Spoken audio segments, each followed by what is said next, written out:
Bismillah, Alhamdulillah, Allahumma sholli ala Sayyidina Muhammad. Hadirin yang dirahmati Allah Subhanahu wa Ta'ala, kota Mekah merupakan salah satu kota yang paling bersejarah dan paling suci bagi umat Islam di seluruh dunia. Kota Mekah bukan hanya pusat ibadah haji dan umroh, tetapi juga saksi perjalanan panjang peradaban manusia sejak ribuan tahun lalu. Oleh karena itu, dalam kesempatan ini, Diniyah Takmiliyah Al-Barkah mempersembahkan sebuah kisah nyata dari Al-Quran yang menjelaskan tentang pengorbanan kekasih Allah, Nabi Allah yang dijuluki Al-Halil, yang mana dengan pengorbanan tersebut, kota Mekah sampai sekarang kekal menjadi tempat ritual abadi bagi miliaran umat manusia. Sebelumnya kami ucapkan terima kasih banyak kepada editor film Bapak Ari Nopiandi, moderator film Saudari Dewi Syahwa Amanda, kameramen film Saudara Wildan Waliden, dan seluruh keluarga besar DTA Al-Barkah sebagai pembimbing film. Dengan bangga kami persembahkan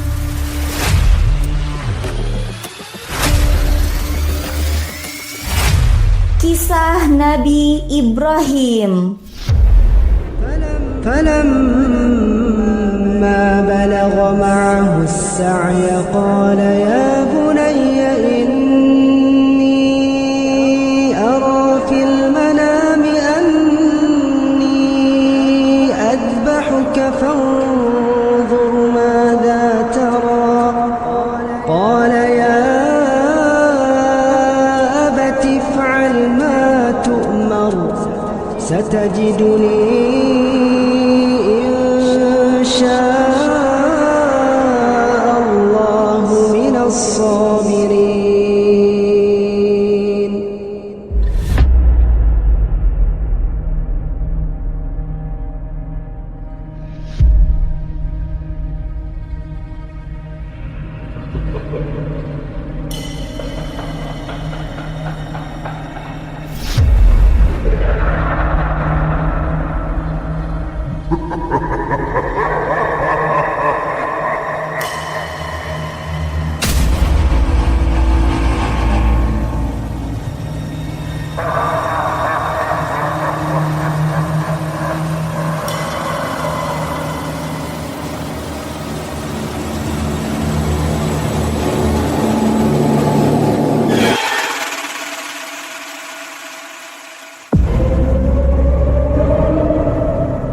Aku Iblis, aku Iblis, makhluk yang dibuang, dipermalukan, dan diperhinakan.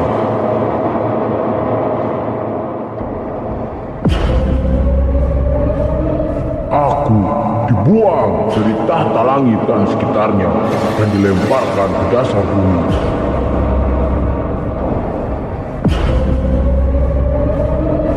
Tapi Allah memberiku waktu sampai hari kiamat. Maka dengarkanlah, wahai anak cucu Adam, selama bumi masih ada, aku tak akan berhenti menyesatkan kalian dan akan selalu menghalangi kalian dari jalan yang lurus.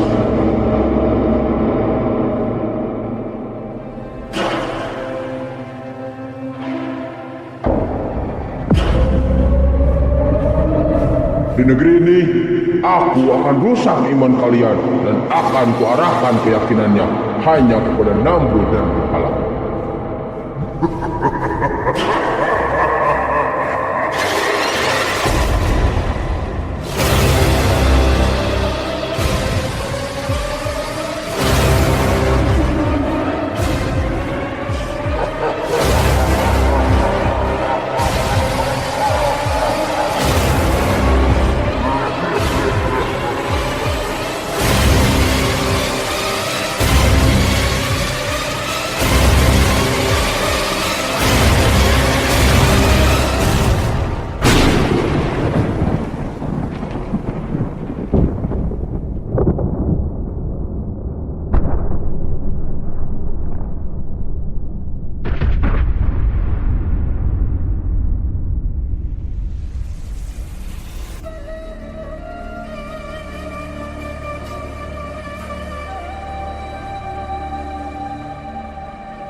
Negara Babilonia saat di bawah kekuasaan Namrud merupakan salah satu kerajaan terbesar di masa itu.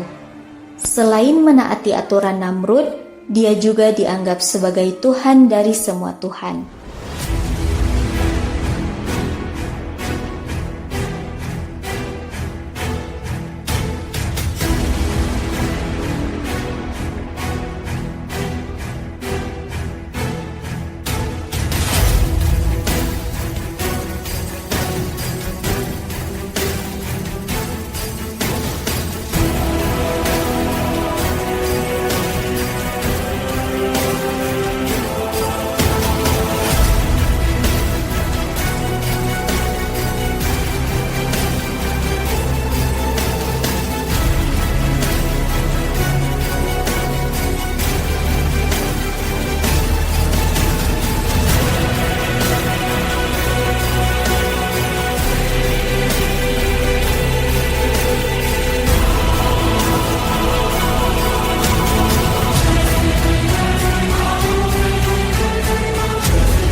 Suatu ketika, seperti kebiasaannya, Raja Namrud mengumpulkan para peramal untuk meramal keadaan atau nasib negara tersebut.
Hingga seketika itu, salah seorang peramal menyampaikan,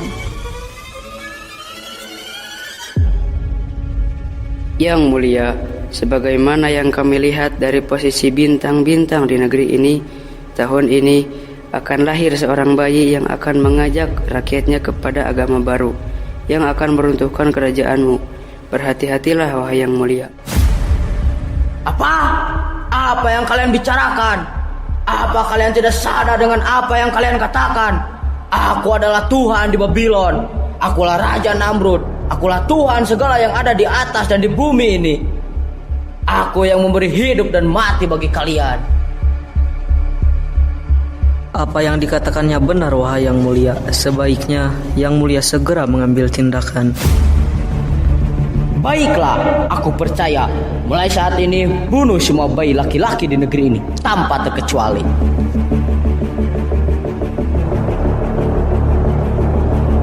Tanpa pikir panjang, Namrud mengambil keputusan yang mengerikan. Ia mengarahkan seluruh tentaranya untuk membunuh semua bayi laki-laki di negeri itu dan memantau wanita-wanita yang sedang hamil tua.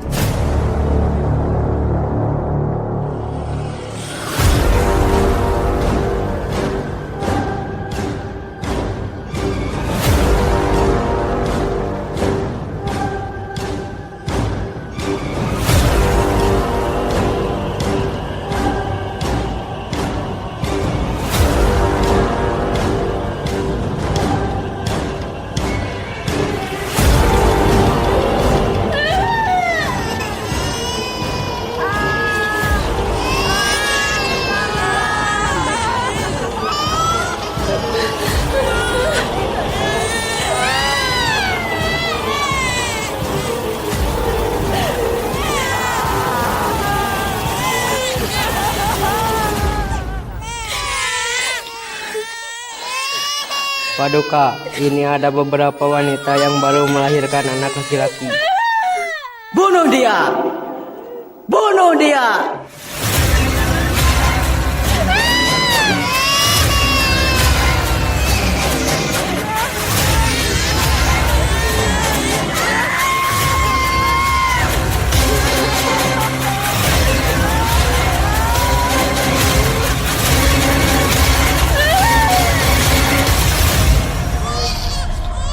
Namrud jahanam, Namrud biadab, Namrud im.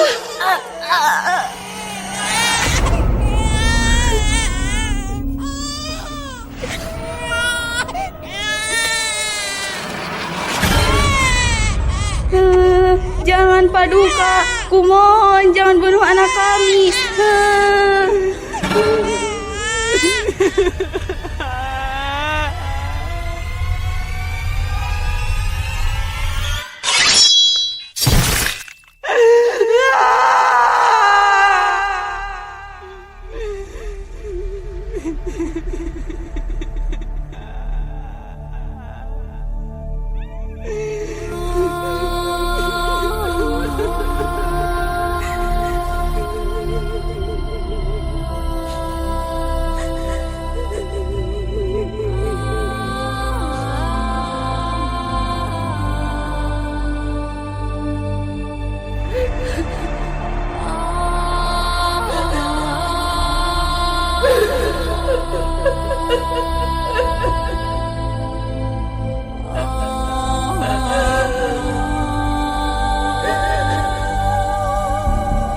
Siapa Tuhan kalian? Namrud yang agung, Namrud yang agung, Namrud yang agung.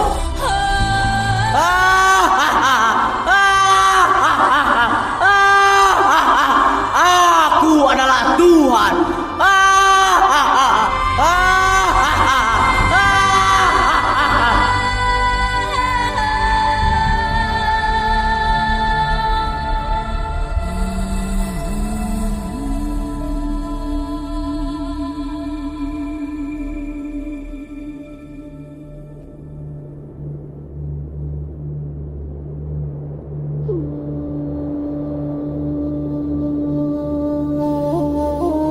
Di sudut kota Babilonia, tinggal seorang pembuat patung yang bernama Azar. Ia sangat menghormati para dewa dan Raja Namrud.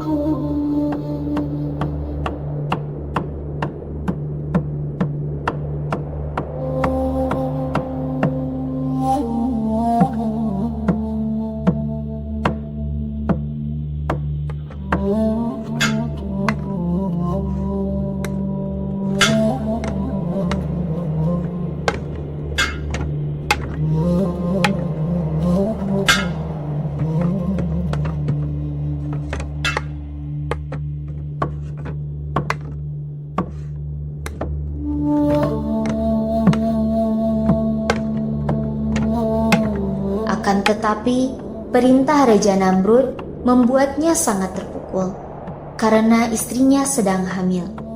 Ia sangat khawatir perintah Raja Namrud tersebut akan menimpa dirinya.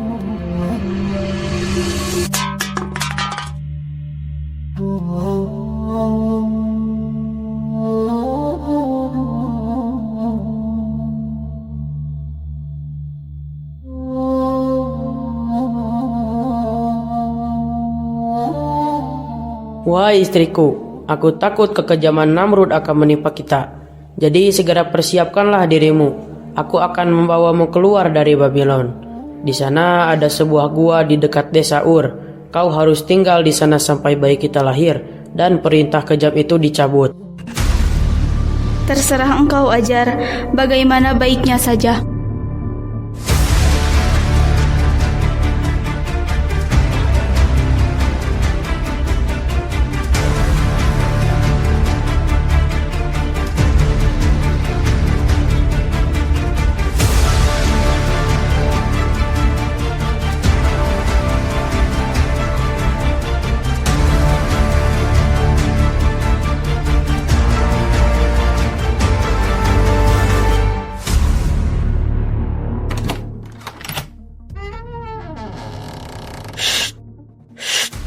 Ada tentara Namrud. Ada tentara Namrud. Tunggu dulu sampai mereka pergi.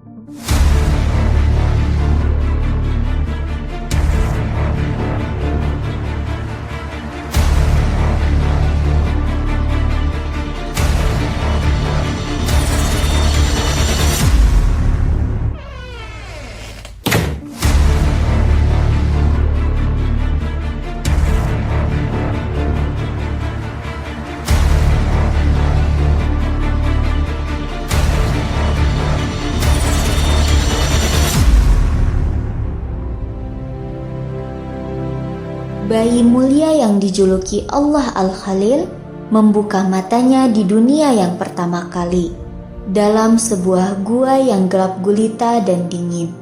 Dan bayi tersebut dinamai Ibrahim.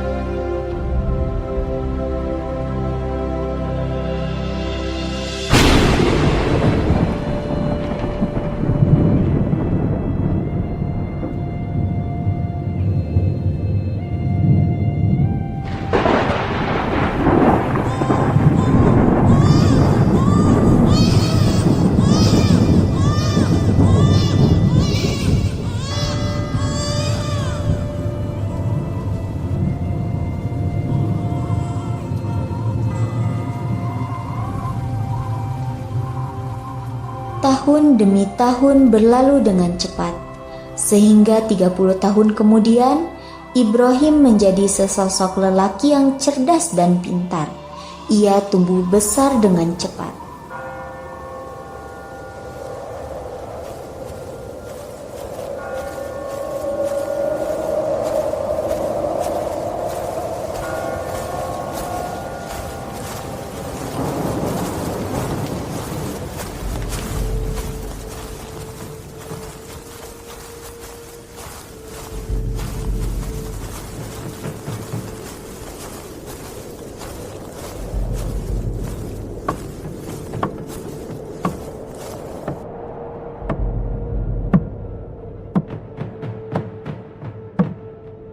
Suatu saat, Ibrahim bertanya kepada ibunya,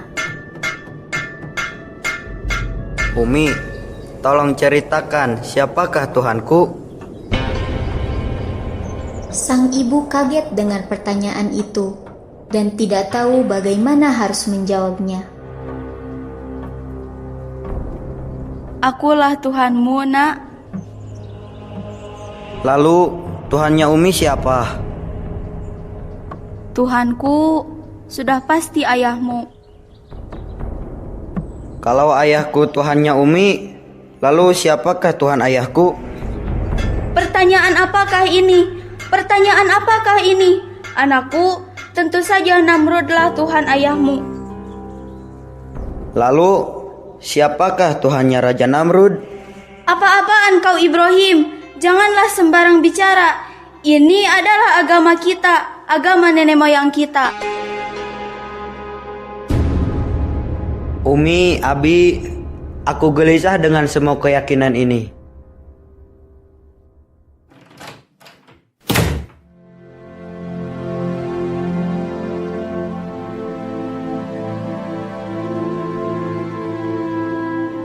Saya jadi cemas. Apakah anak ini yang akan mengubah agama dan kepercayaan Babylon?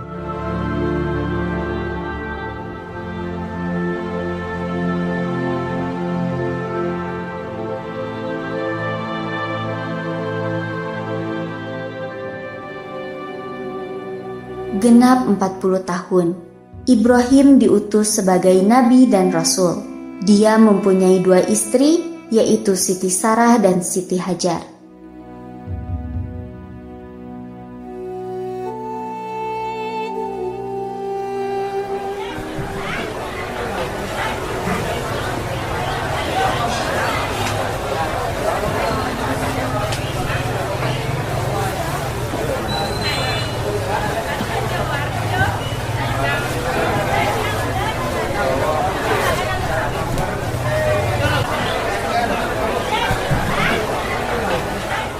Di suatu ketika, di pasar yang sedang ramai dengan pengunjung, sebagian ada yang sibuk berdagang dan sebagian ada yang sedang memuja berhala, dengan tujuan supaya berkah kehidupannya. Di saat itu, Ibrahim mulai berdakwah pada umatnya. Wahai Dewa Sin, jadikanlah kami kaya, jadikanlah kami sehat. Wahai Dewa yang agung, lancarkanlah usaha kami. Wahai Dewa yang agung, makmurkanlah negeri kami. Hai orang-orang Babylon, apa yang kau lakukan? Mengapa kalian menyembah kepada patung-patung yang buta, tuli, dan bisu ini? Kalian lagi-lagi mengkritik agama kita. Namrud, raja kita mengatakan, jika kita ingin selamat, maka dewa-dewa ini harus kita sembah. Suamiku, Dinding punya telinga. Takut-takut nanti terdengar tentara Namrud. Kalau sampai terdengar, kita akan mendapatkan musibah. Tidak istriku, sekarang sudah saatnya kita berdakwah. Bertahun-tahun penduduk Babylon menyembah patung yang tak berguna ini.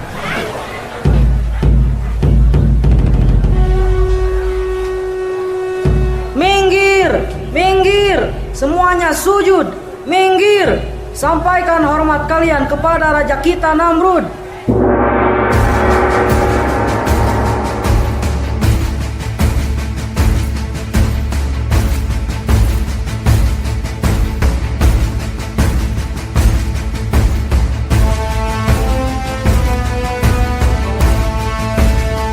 Semua orang bersujud kepada Namrud, kecuali Ibrahim yang tidak sujud. Keyakinan beliau hanya kepada Allah Subhanahu wa Ta'ala.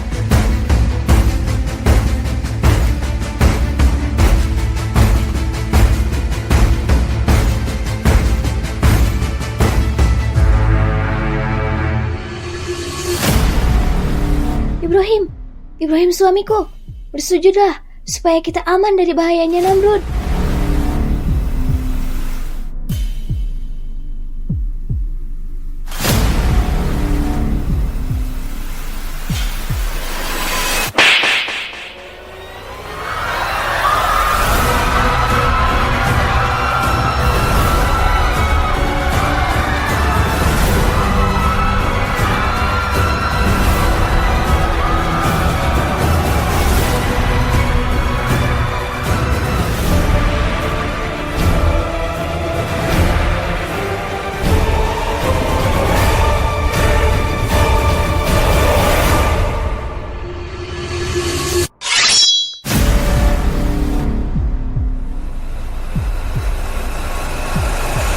Maaf Paduka, Ibrahim ini adalah putranya Ajar, pembuat patung berhala yang kita sembah.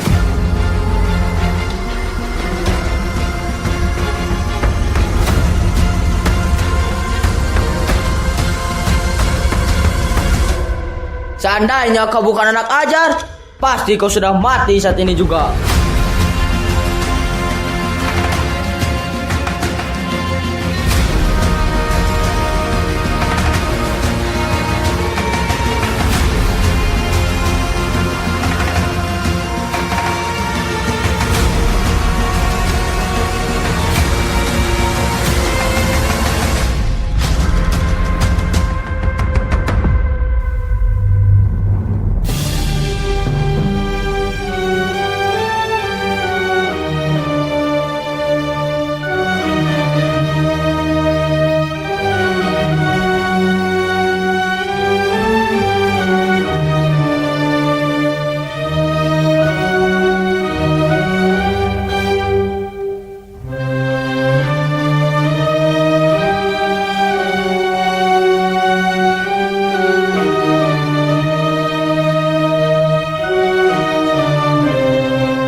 Di rumah Azar, Sarah atau istri Nabi Ibrahim menceritakan kejadian di pasar, sehingga mengundang kecemasan keluarga.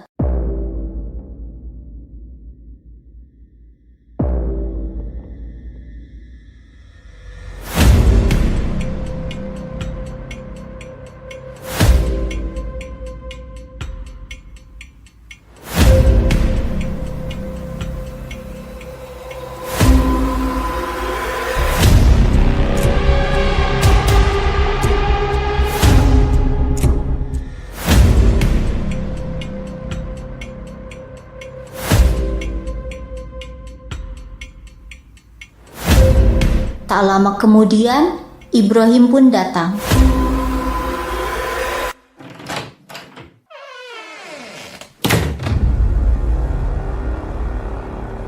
Ibrahim, apa yang kau lakukan? Kenapa kau tidak sujud kepada Namrud? Namrud yang menentukan kehidupan kita. Tanpa dia, kita tidak akan bisa hidup, Ibrahim. Kalau Namrud yang menentukan kehidupan kita, lalu bagaimana dengan berhala yang kalian buat ini? Wahai anakku, ini adalah sir Dewa Bulan Tuhan kita. Abi, untuk apa kita menyembah benda yang dibuat oleh tangan kita sendiri? Kalau begitu, siapa yang membuat tangan kita? Abi, Umi, patung-patung berhala ini tidak masuk akal bagiku. Masuk akal? Masuk akal? Tak perlu masuk akal. Leluhur-leluhur kita, orang tua kita telah mengajarkan agama ini turun-menurun. Kita harus menyembah Allah yang tidak tenggelam seperti bulan. Allah yang selalu ada, yang kekal abadi. Ibrahim, janganlah kau sembarang bicara. Ini adalah agama kita, agama nenek moyang kita. Cukup Ibrahim, cukup. Sepertinya kalian telah sesat. Pergi kalian dari rumah ini. Pergilah. Pergi kalian, pergi. Cari Tuhan kalian yang tak nampak itu.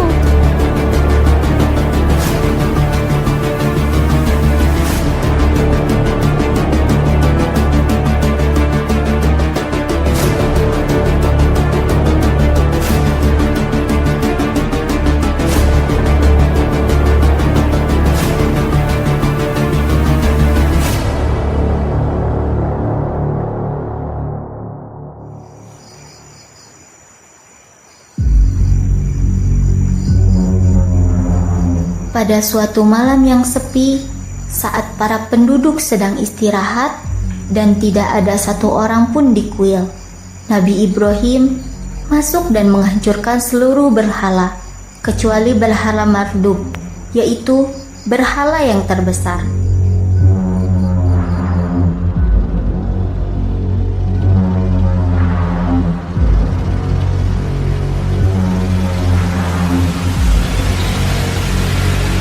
Mengapa kaumku menyembah berhala ini?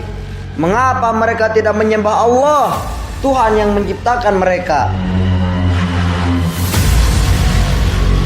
Kaumku harus mengetahui bahwa mereka hanya menyembah kepada batu-batu yang tak berguna ini.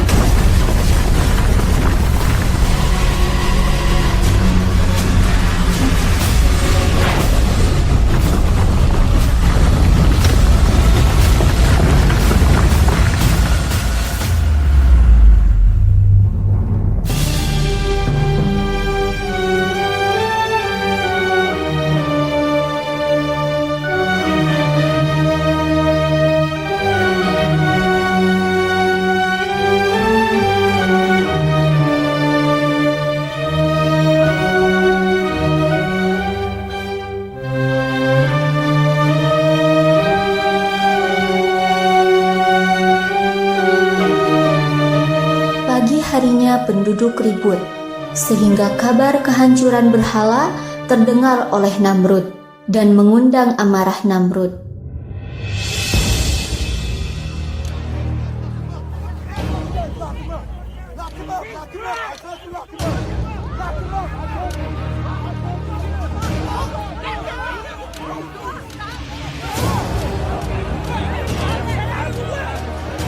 Apa yang terjadi? Siapa yang berani melakukan semua ini sehingga Tuhan kita berkeping-keping seperti ini? Kami juga tidak tahu siapa yang melakukan semua ini. Yang pasti, ini semua dilakukan oleh orang yang tidak menyukai berhala-berhala kita. Jika benar ini dilakukan oleh orang yang membenci berhala kita, sepertinya di kota ini ada satu orang yang saya curigai. Ini pasti perbuatan Ibrahim. Kalau begitu, tangkap Ibrahim dan siapkan api yang besar, lalu bakar dia supaya dia merasakan balasan yang telah dia perbuat. Siap, Paduka.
Minasyaitonirrajim.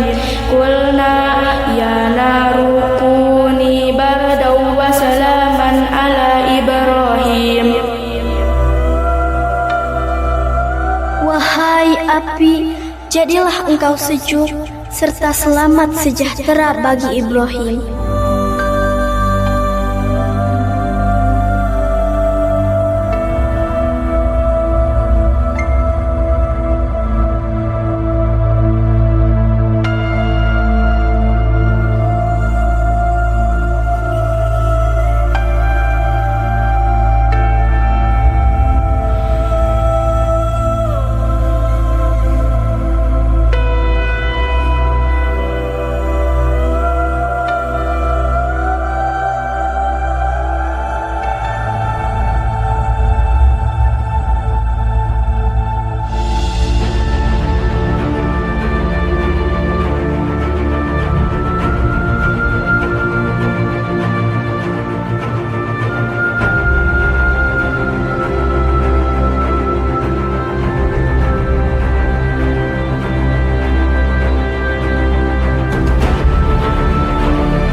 Wahai Nabi Allah, Allah telah menjaga Rasulnya.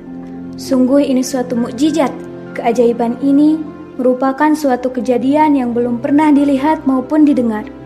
Akan tetapi, suatu keajaiban yang jelas nampak ini tak mampu membawa orang-orang yang hatinya telah tertutup dari jalan yang benar. Tidak apa-apa wahai Hajar, jangan terpengaruh dengan suasana keyakinan mereka. Kita harus beristiqomah menyebarkan agama ini.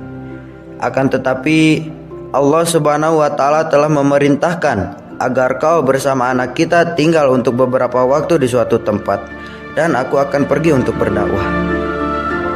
Kalau ini betul perintah Allah, janganlah kita abaikan. Segeralah laksanakan.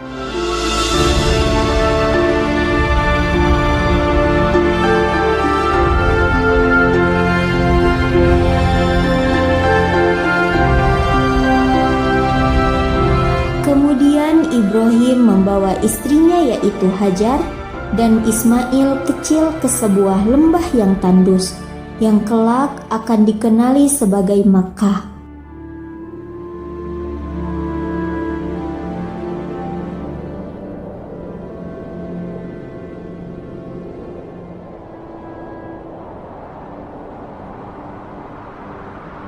Wahai Ibrahim, kemanakah engkau pergi? Mengapa engkau meninggalkan kami di tempat tandus ini tanpa air dan tanpa apapun? Nabi Ibrahim diam. Dia tidak sanggup menjawab. Hatinya bergetar, matanya menahan air mata.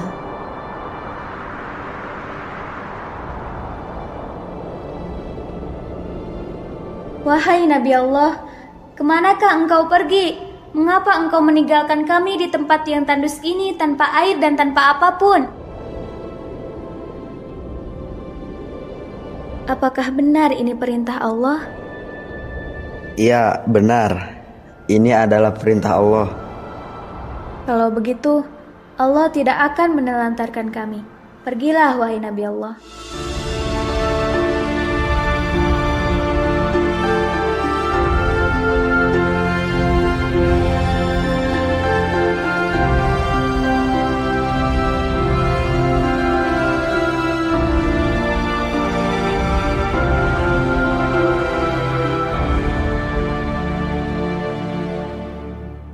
Hari-hari pun berlalu, matahari membakar tanpa ampun. Bekal habis, air kering kerontang. Ismail mulai meronta. Suaranya paru, kakinya menendang-nendang pasir karena rasa haus yang tercekik.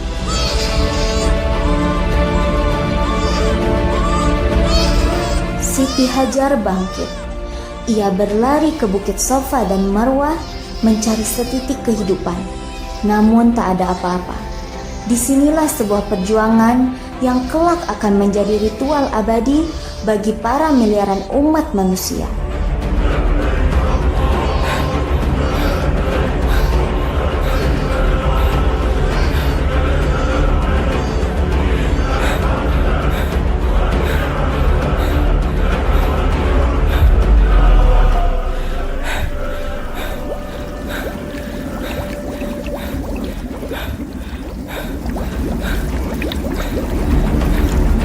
Zamzam, Zamzam, berkumpullah, berkumpullah.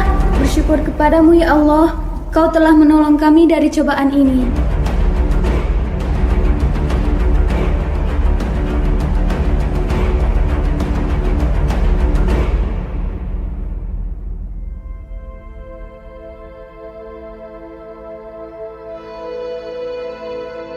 Beberapa tahun kemudian, Ibrahim menemui Ismail dengan membawa perintah dari Allah Subhanahu wa Ta'ala yang menguji keimanan keluarga Nabi Ibrahim. Wahai anakku, sesungguhnya Abi telah mendapati wahyu lagi dari Allah. Bolehkah saya mendengar wahyu tersebut, wahai Abi? Wahai Ismail, sesungguhnya Allah Subhanahu wa Ta'ala memerintahkan Abi untuk menyembelihmu. Abi, perintah ini tidak sesuai dengan hawa nafsu. Tetapi kalau ini benar perintah Allah, maka lakukanlah. Ya, benar anakku. Ini adalah perintah Allah. Insya Allah, engkau mendapatiku sebagai orang-orang yang sabar.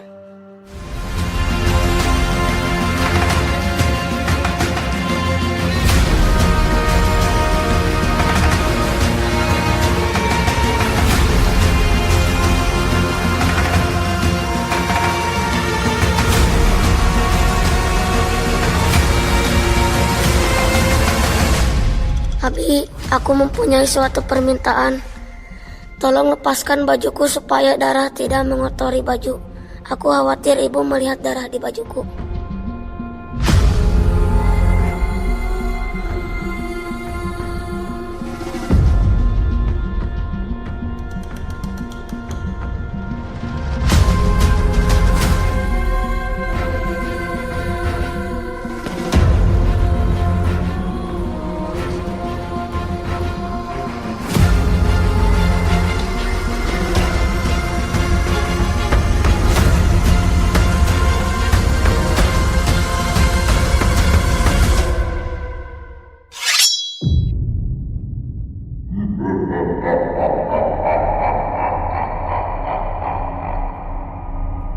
Ibrahim, kau adalah seorang nabi.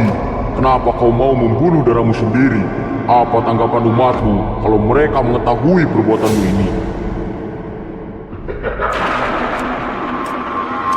Pergi kau dari sini. Tinggalkan kami di sini. Aku hanya akan melaksanakan perintah Allah.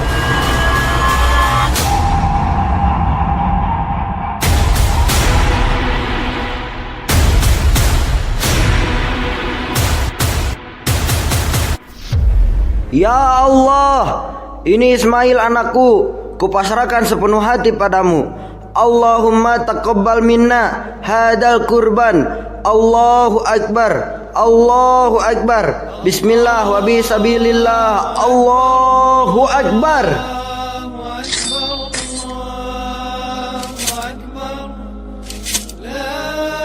Kemudian Allah mengganti Nabi Ismail dengan domba dari surga.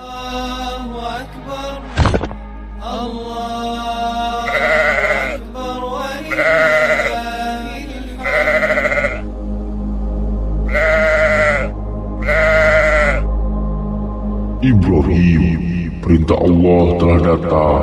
Tinggalkan anakmu Ismail, karena Allah dia telah berbakat untukmu. Sesungguhnya kamu membenarkan wahyu Allah. Sesungguhnya demikianlah kami memberi balasan kepada orang-orang yang berbuat baik.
dari kisah ini menunjukkan bahwa kepahaman agama, keberkahan, dan keridhaan Allah SWT hanya bisa diraih dengan adanya pengorbanan.